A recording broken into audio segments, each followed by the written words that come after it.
नमस्कार दोस्तों, फिर से आपका स्वागत है हमारे चैनल शारदे ग्लोबल स्टडी में। तो पिछले दो वीडियो में आपको हम प्रश्न संख्या 1 से लेकर और 50 तक सभी प्रश्नों को समझाए हैं।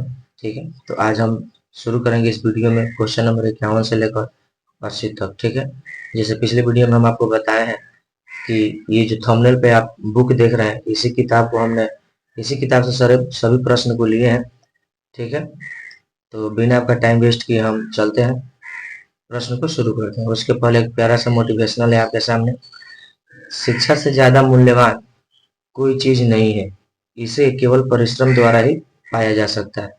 और ये बात सही भी है, क्योंकि बिना परिश्रम के हम शिक्षा को प्राप्त नहीं कर सकते। अगर आप सोचें यह शिक्षा किसी से अर्जित कर लिया जाए, किसी से खरीद लिया जाए, किसी से छीन लिया जाए, तो ऐसा संभव नहीं है।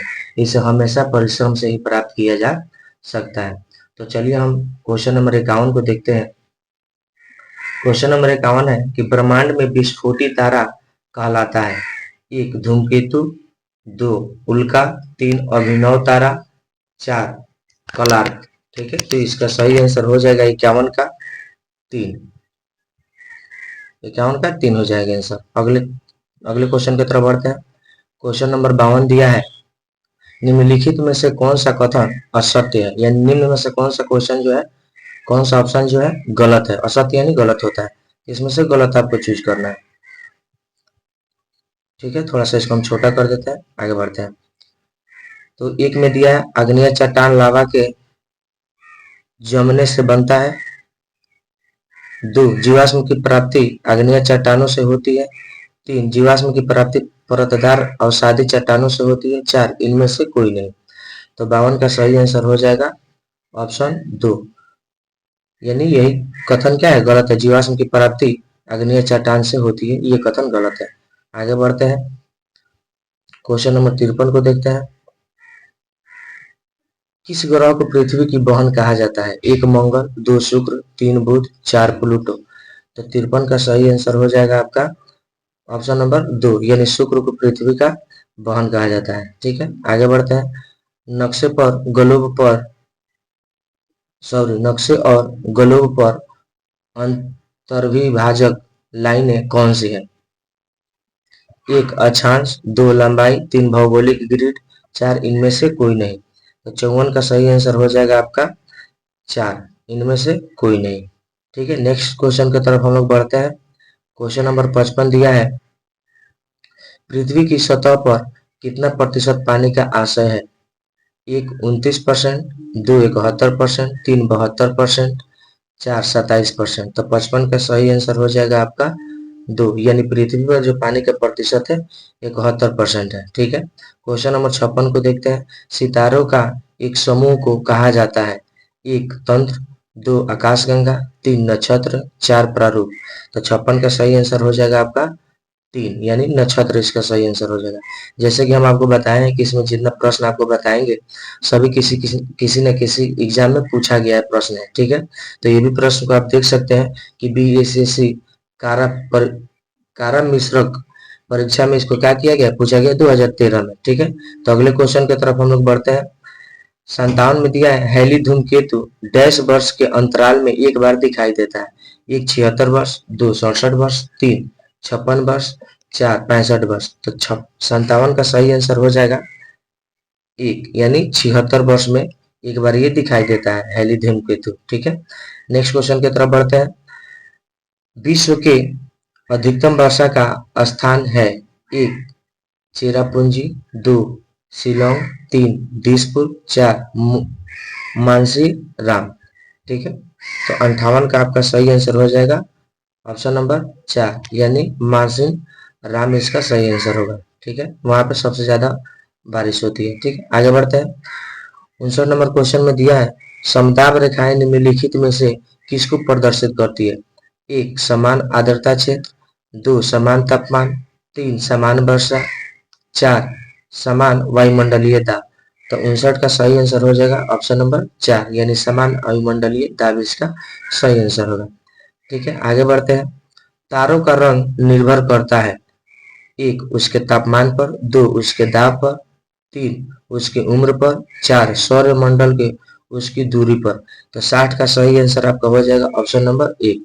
यानी तारों का जो रंग होता है उसके तापमान पर क्या करता है, निर्भर करता है। आगे बढ़ते हैं, क्वेश्चन नंबर 61 की तरफ देखते हैं। निम्नलिखित में से कौन बायोस्फीयर रिजर्व या सुरक्षित जीवमंडल नहीं है? 1 मन्नार की खाड़ी, 2 नीलगिरी, 3 सुंदरबन, 4 काजीरंगा। तो 61 का आपका सही आंसर हो जाएगा काजीरंगा। ठीक है, आगे बढ़ते हैं, क्वेश्चन नंबर हम लोग 62 को देखते हैं। ज्वालामुखीय रिंग ऑफ फायर या घेरा किस महासागर से संबंधित है? 1 प्रशांत महासागर, 2 अटलांटिक महासागर। ठीक है, तो 62 में दो ही ऑप्शन दिया है, इसलिए इसका ऑप्शन नंबर 1 क्या हो जाएगा, सही हो जाएगा। ठीक है, मिसप्रिंट हो गया, इसमें 2 ऑप्शन नहीं दिया गया, इसे कोई दिक्कत नहीं है। ठीक है, हम लोग अगले प्रश्न की तरफ बढ़ते हैं।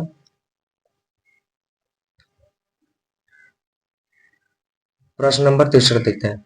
वायुमंडल में ट्रोपोस्फियर के ऊपर कौन सी परत पाई जाती है?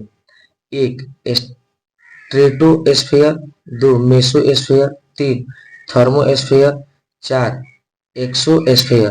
तो 63 का सही आंसर हो जाएगा ऑप्शन नंबर 1 यानी स्ट्रेटोस्फियर, इसको सही आंसर हो जाएगा। आगे बढ़ते हैं, क्वेश्चन नंबर 64 को देखते हैं। कह रहे निम्नलिखित में से सूर्योदय सबसे पहले कहाँ होता है? ठीक है, तो 64 के ऑप्शन नंबर 1 दिया है न्यूयॉर्क, 2 हांगकांग, 3 नई दिल्ली, 4 टोक्यो। तो 64 का आपका सही आंसर हो जाएगा ऑप्शन नंबर 4 यानी टोक्यो। टोक्यो में सबसे पहले क्या होता है, सूर्योदय होता है। सूर्योदय माने होता है सूर्य का निकलना। ठीक है, क्वेश्चन नंबर 65 देखते हैं। भू स्थिर उपग्रह किस दिशा में घूमता है?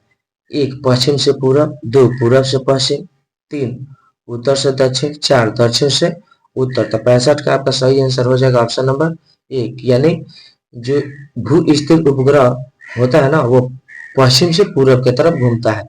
ये थोड़ा सा ध्यान दे करके, अगर आपके ये प्रश्न अगर आपके एग्जाम में आता है तो ध्यान से इसको टिक कीजिएगा। ठीक है, आगे बढ़ते हैं, क्वेश्चन नंबर 66 को देते हैं।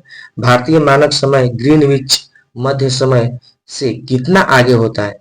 1 5.1 यानी इसको हम 5.5 घंटा कह सकते हैं।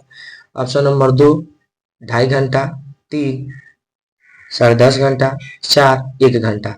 तो 66 का सही आंसर हो जाएगा आपका प्रश्न ऑप्शन नंबर 1 यानी प्रश्न 66 का सही आंसर होगा 1 5.5 घंटा। ठीक है, आगे बढ़ते हैं, 67 नंबर दिया है कि मानचित्र में समुद्र की समान गहराइयों को जोड़ने वाली रेखाओं को कहते हैं। 1 आइसोनॉर्मल, 2 आइसोगोनल, 3 आइसोबाथ, 4 आइसोहिप्स।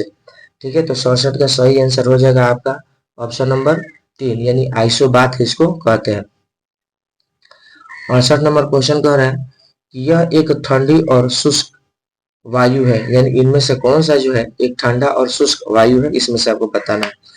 1 हरिकेन हो जाएगा, 2 टोर्नेडो, 3 बोरा, 4 साइक्लोन। ठीक है, तो 68 का सही आंसर आपका हो जाएगा ऑप्शन नंबर 3 यानी बोरा जो है ठंडी और शुष्क वायु है। 69 देखते हैं।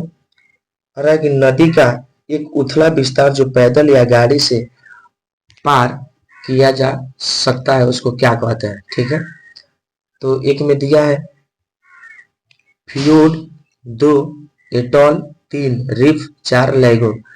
तो 69 का आपका सही आंसर हो जाएगा ऑप्शन नंबर 1 यानी फ्योर्ड। आगे बढ़ते हैं, 70 नंबर क्वेश्चन कह रहा है कि उत्तरी गोलार्ध में सबसे लंबी रात्रि कब होती है? यानी उत्तरी जो गोलार्ध है उसमें लंबा यानी बड़ा रात कब होता है? 1 21 जून, 2 दिसंबर 22, 3 दिसंबर 25, 4 जनवरी 1। तो 70 का सही आंसर आपका हो जाएगा ऑप्शन नंबर 2 यानी दिसंबर 22, या इसको 22 दिसंबर भी आप बोल सकते हैं। ठीक है, आगे बढ़ते हैं, 71 नंबर क्वेश्चन कह रहा है कि इस ग्रह के वायुमंडल में प्रचुर मात्रा में H2 है। 1 शनि, 2 शुक्र, 3 मंगल, 4 अरुण। ठीक है, तो 71 का आंसर हो जाएगा आपका 1 यानी प्रचुर मात्रा में H2 कहाँ है? शनि ग्रह पर है। ठीक है। और जो भी व्यक्ति या बच्चे हमारे जो पिछले 2 वीडियो नहीं देखे हैं उसमें से आपको जा करके देख सकते हैं। वहां से आपको प्रश्न संख्या 1 से सारे प्रश्न मिल जाएंगे। ठीक है, जो भी बच्चे बीच में जुड़ रहे हैं उनको तहे दिल से धन्यवाद, और जो पहले से ही जुड़ चुके हैं उनको भी धन्यवाद। और जो भी बच्चे चैनल को पहली बार देख रहे हैं कृपया इसे लाइक करें, सब्सक्राइब करें, कमेंट करें, अपना सुझाव जरूर दें कि हाँ ये जो प्रश्न आपके बीच हम लोग दे रहे हैं ये सही है कि नहीं है। ठीक है, आगे बढ़ते हैं। इतना तो परफेक्ट है कि आने वाले एग्जाम के लिए बहुत ही महत्वपूर्ण प्रश्न है आप सभी के लिए। आगे बढ़ते हैं। पृथ्वी की सतह का कितने प्रतिशत सागरों से ढका हुआ है, यानी पृथ्वी का जो सतह है कितना प्रतिशत सागर से घिरा हुआ है, यही प्रश्न पूछ रहा है। ठीक है, तो 72 में दिया है ऑप्शन नंबर 1 20, 2 40, 3 70, 4 55। तो 72 का सही आंसर हो जाएगा ऑप्शन नंबर 3, यानी 70% जो भाग है प्रतिशत सागरों से क्या है, पृथ्वी का ढका हुआ है। 73 नंबर क्वेश्चन देखते हैं। यह एक गर्म धारा है, यानी इनमें से कौन सा जो है एक गर्म धारा है। एक दिया है ओ यासियो, 3 हम्बोल्ट, सॉरी माफ कीजिएगा, 2 में दिया है हम्बोल्ट, 3 में दिया है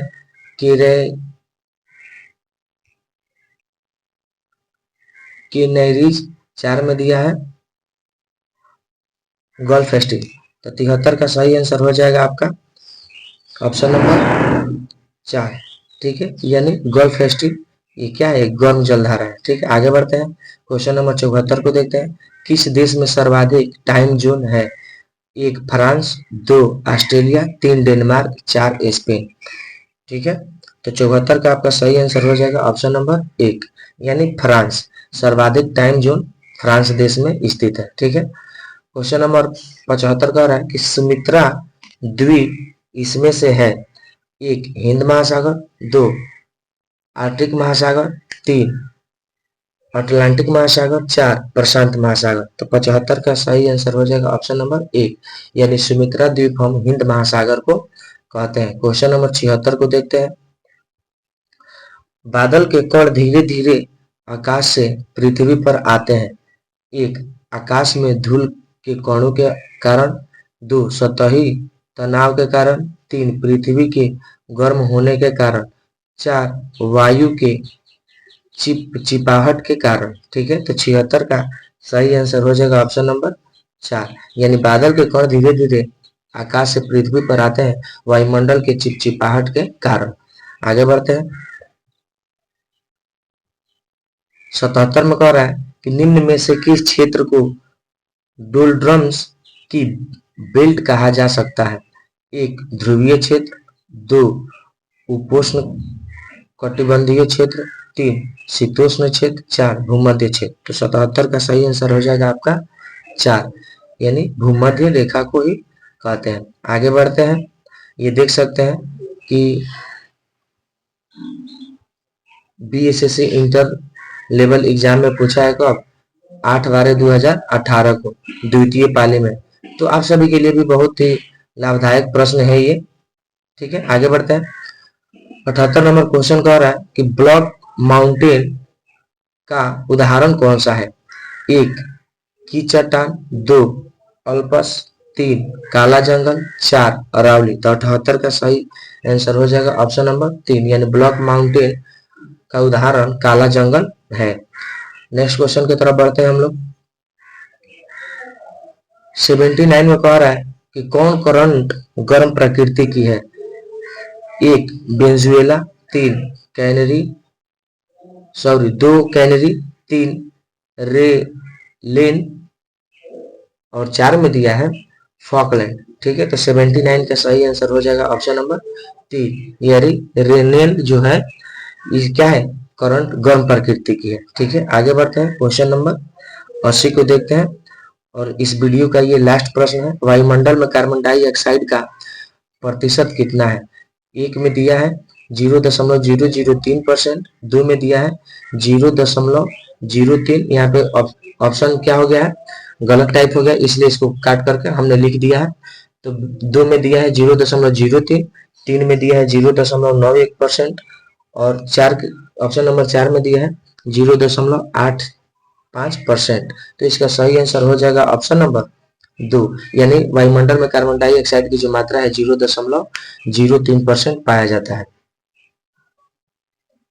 तो आज के वीडियो में इतना ही, ठीक है। फिर मिलते हैं हम अगले वीडियो में। अगर हमारा वीडियो आपको अच्छा लगे तो हमारे चैनल को सब्सक्राइब कीजिए, लाइक कीजिए, कमेंट कीजिए और अपने दोस्तों के पास भी इसको भेजिए ताकि उनके लिए भी ये वीडियो क्या हो, हेल्पफुल हो, ठीक है, उनके लिए भी लाभदायक हो, ताकि आगामी एग्जाम में उनके लिए कोई दिक्कत ना हो, ठीक है। मिलते हैं फिर हम अगले वीडियो में, तब तक के लिए जय हिंद, जय भारत।